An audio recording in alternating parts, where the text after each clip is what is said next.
welcome to Tom's Pizza Hacks. Here we have some leftover pizza that I microwaved. Sometimes you don't want to put the pizza on a plate. It just takes too much time. You already got a bowl.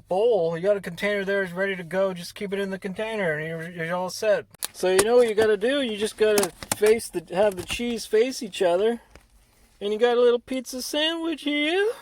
Huh? It's a little hot. Oh gosh, it's hot. Whoa, it's fresh.